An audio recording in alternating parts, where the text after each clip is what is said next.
రాజిరెడ్డి గారు ఇప్పుడు చూస్తున్నాం. కవిత అరెస్ట్ తర్వాత ఇంట్లోకి వచ్చిన తర్వాత కేటీఆర్ చాలాసేపు వాళ్ళతో ఆర్గ్యుమెంట్ చేశారు. ఆర్గ్యుమెంట్ లో అసలు ఏమైనా పస్తు ఉందంటారా, లేదు ఏదో టైం పాస్ కోసం చేస్తున్నాడు అనుకోవచ్చు? ఎందుకంటే సుప్రీంకోర్టులో ఈ ఇష్యూ పెండింగ్ ఉంటున్నప్పుడు కూడా ఇది ఈ విధంగా మీరు అరెస్ట్ చేయడం కరెక్ట్ కాదు, రేపొద్దు లీగల్ గా మీరు ప్రొసీడ్ అవుతారు, తర్వాత మీరే ఇబ్బందులు ఎదుర్కొంటారంటూ ఒక దశలో కేటీఆర్ ఈడీ అధికారులకి ఒక చిన్న వార్నింగ్ ఇచ్చినట్లుగా అనిపిస్తుంది. మీరేమంటారు? నమస్కారం అండి. నమస్తే. ఇప్పుడు ఇష్యూ ఏంటిదంటే కేటీఆర్ గారు ఏదో క్లిప్ నేను చూస్తా ఉన్నా. ఆయన 2-3 విషయాలు సెర్చ్ కోసం వచ్చి అరెస్ట్ చేశారు, అరెస్ట్ వారెంట్ ఇచ్చారు, ట్రాన్సిట్ వారెంట్ లేకుండా ఎట్లా అరెస్ట్ చేస్తారు అని అంటున్నారు. ఇదే అవును. పదే పదే చెప్తున్నా, మనకి ఉన్న పరిజ్ఞానం అంతా లీగల్ పరిజ్ఞానం తెలుగు సినిమాలే. పాత సినిమాలు ఎప్పుడు పోయినా ఇన్స్పెక్టర్ వారెంట్ ఉందా అని ఆయన అనడము. ఈయన కాగ్నైజబుల్ అఫెన్స్ కి సిఆర్పిసి కింద, మీరు పిఎంఎల్ యాక్ట్ కాదు, సిఆర్పిసి కింద కూడా కాగ్నైజబుల్ అఫెన్సెస్ కి ఎటువంటి వారెంట్ అవసరం లేకుండా అరెస్ట్ చేయవచ్చు. మైనర్ అఫెన్సులు, చిన్న నేరాలు తప్పిస్తే పైనుంచి 2 ఏళ్లు ఆ పైన పడే శిక్ష నేరాలన్నిటికీ ఎటువంటి వారెంట్ అవసరం లేదు. నెంబర్ 1. నెంబర్ 2, పిఎంఎల్ యాక్ట్ వచ్చేటప్పటికి స్పెషల్ ఎనాక్ట్మెంట్. సిఆర్పిసి సెక్షన్ దీనికి అప్లికబుల్ కాదు. పిఎంఎల్ యాక్ట్ సెక్షన్ 19 కింద అరెస్ట్ చేస్తారు. సో 19 లో ఏంటంటే సింపుల్ గా అరెస్ట్ చేసేటప్పుడు అరెస్ట్ చేసే ఆఫీసర్ గ్రౌండ్స్ ఆఫ్ అరెస్ట్ మాత్రమే కన్వే చేయాలి అని ఉంటది. సో గ్రౌండ్స్ ఆఫ్, ఇంకోటి ట్రాన్సిట్ వారెంట్ ఉందా అని అన్నారు. ఇది కూడా ఒక మన దగ్గర పాపులర్ అన్నమాట ప్రజల్లో. ఏ ట్రాన్సిట్ వారెంట్ అవసరం లేదండి ఇండియాలో అరెస్ట్ చేయడానికి. ఎక్కడి నుంచి అయినా అరెస్ట్ చేసి ఎక్కడి నుంచి అయినా తీసుకెళ్లొచ్చు. ఓన్లీ కండిషన్ ఏంటంటే సెక్షన్ 1 మన సిఆర్పిసి ప్రకారం, దీని ప్రకారం ఏంటిదంటే అరెస్ట్ చేసిన 24 అవర్స్ లోపల జ్యూరిడిక్షన్ మేజిస్ట్రేట్ ముందు ప్రవేశపెట్టాలి. ఓకే, దీనికి ఒక ఎక్సెప్షన్ సిఆర్పిసిలోనే ఉంటుంది, పిఎంఎల్ యాక్ట్ లో ఉంటుంది. ఒకవేళ అరెస్ట్ ప్లేస్ నుంచి మేజిస్ట్రేట్ దగ్గర తీసుకెళ్ళడానికి జర్నీ కనుక ఉందనుకోండి, ఆ journey time is exempted.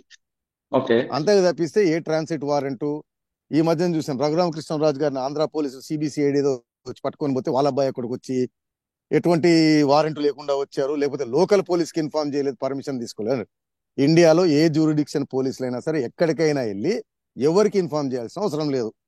Person arrest చేయడము, గ్రౌండ్స్ ఆఫ్ అరెస్ట్ ఇవ్వటము, తీసుకెళ్లి రిమాండ్ చేయడము, journey time is always exempted.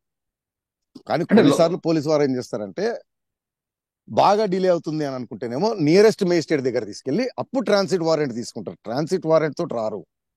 ఒకవేళ సపోజ్ బాగా డిలే ఉంది అనుకోండి, కవితని ఢిల్లీలో ప్రొడ్యూస్ చేయాలంటే అప్పుడు నియరెస్ట్ మేజిస్ట్రేట్ అంటే నాంపల్లి కోర్టుకి తీసుకెళ్లి అక్కడ ఓన్లీ ట్రాన్సిట్ వారెంట్, ఆ మేజిస్ట్రేట్కి ఎటువంటి అధికారం ఉండదు, ఓన్లీ చెక్ చేసి వారెంట్, ఆ ట్రాన్సిట్ వారెంట్ మీద తీసుకెళ్లి ఢిల్లీలో రిమాండ్ చేస్తారు. బట్ ఇప్పుడు అవసరం లేదు. ఓకే సార్, ఇప్పుడు ఈ కేసులో మనం ఫస్ట్ నుంచి కూడా మాట్లాడుతున్నాం. ఇది పిఎంఎల్ కేసులో ఎప్పటి నుంచో అరెస్ట్ అవ్వాల్సింది. ఈడీ చాలా పిలిచారు, వెళ్ళారు, వచ్చారు, ఫోన్స్ ఇచ్చారు. ఇప్పటికీ దీనికి ఫుల్ స్టాప్ పడినట్లుగా కనిపిస్తుంది. దీంతో పాటు ఇన్కమ్ ట్యాక్స్ సిబిఐ కేసు కూడా ఉంది. దీని కంటిన్యూషన్ లో ఈడీ తర్వాత సిబిఐ కూడా టేకప్ చేసుకుంటుందా?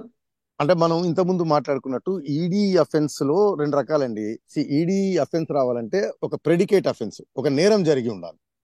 షెడ్యూల్, పిఎంఎల్ యాక్ట్ లో షెడ్యూల్ ఇచ్చిన అఫెన్స్ లలో అంటే మోస్ట్ ఆఫ్ ఐపీసీ అఫెన్స్ ఇవన్నీ అనుకోండి, ఒక అఫెన్స్ జరిగితేనే ఈడీకి పవర్ వస్తుంది. ఈ కేసులో ఏంటంటే ఢిల్లీ లిక్కర్ పాలసీలో ఢిల్లీ గవర్నమెంట్ సంబంధించిన కొందరు కరప్షన్ తీసుకొని ప్రైవేట్ పార్టీలకి బెనిఫిట్ జరిగేలాగా చేసి గవర్నమెంట్ లాస్ జరిగే ప్రెడికేట్ అఫెన్స్ సిబిఐ అఫెన్స్ అండి. అయితే అక్కడ కొద్దిగా అంబిగ్విటీ ఉండాలన్నమాట. అంటే ప్రెడికేట్ అఫెన్స్ లో లేని వాళ్ళని ఈడీ అరెస్ట్ చేయొచ్చా లేదా అనేది. సో దానికి ఏంటిదంటే ఇంతకుముందు మనం చెప్పినట్టు ఒక్కోసారి ప్రెడికేట్ అఫెన్స్ అంటే ఐపీసీకి సంబంధించిన నేరాలు కానీ ప్రివెన్షన్ ఆఫ్ కరప్షన్ యాక్ట్ సంబంధించిన నేరాలు మనం ఉంటాం. కొందరు చేసిన తర్వాత ఆ డబ్బును లాండరింగ్ చేసి దాన్ని దాచిపెట్టడంలో కొంతమంది సహాయం చేస్తారు, వారు దీంట్లోకి రారు. బట్ దాంట్లో ఉండొచ్చు అనేది దానిపైన డెఫినెటివ్ గా సుప్రీంకోర్టు నుంచి లేదండి. సో అదొకటి ఉంది. మేబీ మనం అనుకున్నట్టు అంటే 2 విధాలు, ఒకటేమో ఈడీ వారు సిబిఐ వారు పద్ధతిగా వెళ్తున్నారు, బట్ వాళ్ళు స్లోగా వెళ్తారు. ఎందుకంటే పక్కా ఇన్వెస్టిగేషన్, పక్కా ఆధారాలతోటి ప్రొసీడ్ అవుతారు అని ఒకటి అనుకుంటే డిలే బహుశా అందువల్ల ఉండొచ్చు. సో వాళ్ళు చూసిన తర్వాత ఈ మధ్యన ఆయన మాగుంట రాఘవరెడ్డి వీళ్ళు కొంతమంది అప్రూవర్ల కింద అయిన తర్వాత వారికి డెఫినెటివ్ ఇన్ఫర్మేషన్ వచ్చిన తర్వాత ఈ మధ్యన సిబిఐ ఛార్జ్ షీట్ లో కవిత గారిని అక్యూజ్డ్ కింద యాడ్ చేశారు. సో ప్రెడికేట్ అఫెన్స్ లో ఆవిడ వచ్చేసింది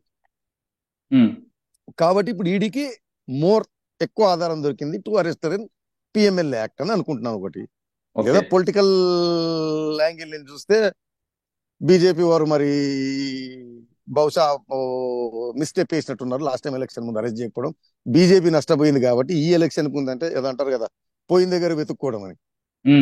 ఇప్పుడు చేసి ఏదైనా తిప్పాలని చూస్తున్నారేమో. ఓకే బట్ సార్, ఈ బహుశా కేసు మోస్ట్లీ సిబిఐలో ప్రెడికేట్ అఫెన్స్ లో ఈవిడ పేరు ఈ మధ్యన యాడ్ అయింది. కరెక్టే.